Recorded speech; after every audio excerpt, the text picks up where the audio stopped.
Hello, lovely ones. Today's book is called Franklin Wants a Pet.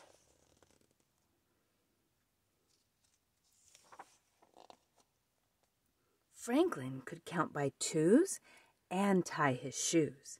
He could sleep alone in his small, dark shell. He even had a best friend named Bear. But Franklin wanted something else. He wanted a pet.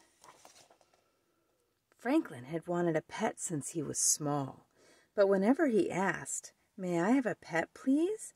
his parents said, "Maybe someday." Franklin waited a long time. He often pretended to have a pet. He took Sam, his stuffed dog, for walks. He taught Sam tricks. He even helped Sam bury some bones. But Sam wasn't a real pet. One day, Franklin asked his parents again, "May I have a pet, please?" Franklin's parents looked at each other. "We'll think about it," they answered. At first, Franklin was happy because they did not say no. Then Franklin became worried.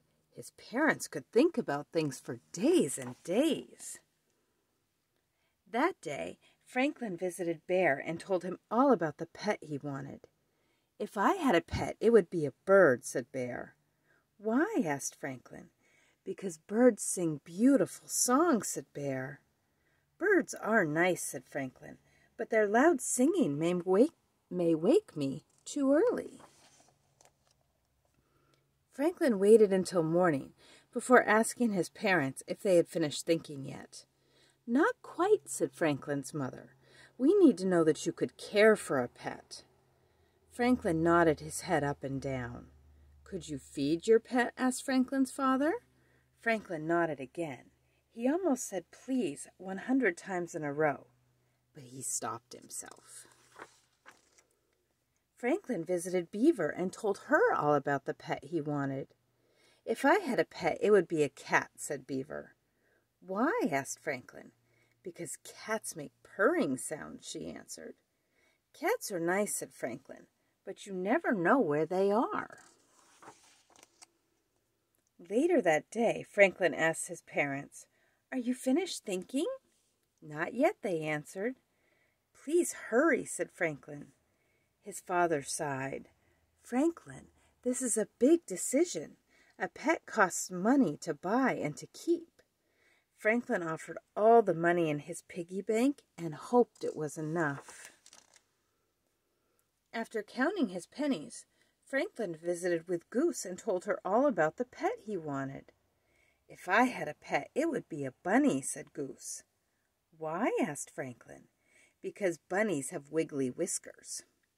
"Bunnies are nice," said Franklin, "but I think whiskers might make me sneeze." After 3 whole days, Franklin was tired of waiting for his parents to finish thinking.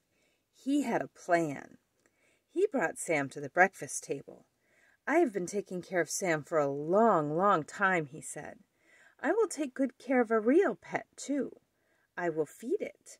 I will clean its house. We can take it to the vet if it gets sick." Franklin's parents smiled.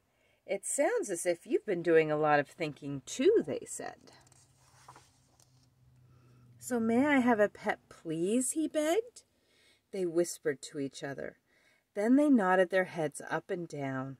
"Oh, thank you," said Franklin. He wanted to go to the pet store right away. "We'll help you choose a puppy tomorrow," said his father. "No, thank you," said Franklin. "I do not want a dog." His parents were surprised. "Dogs are nice," said Franklin, "but I want a quiet pet." Franklin's mother asked if he wanted a kitten. "No, thank you," said Franklin. "Kittens are nice, but I want a pet that stays close by." "Is it a hamster you want?" said Franklin's mother. Franklin shook his head. "No, thank you." "A rabbit?" asked Franklin's mother. "No, thank you," said Franklin. "What kind of pet do you want?" asked his parents. Franklin smiled and said, "I'll show you tomorrow."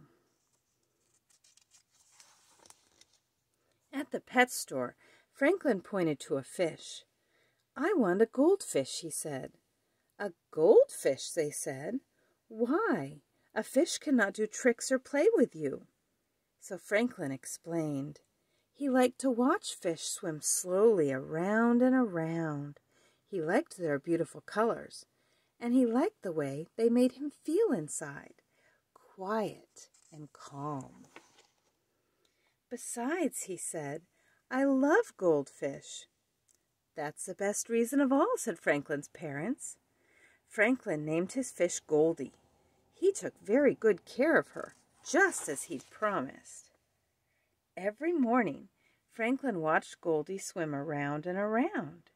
And every night before he went to bed, Franklin blew a great big fish kiss and whispered, "I love you, Goldie." Oh, that was very sweet, guys. See you again soon.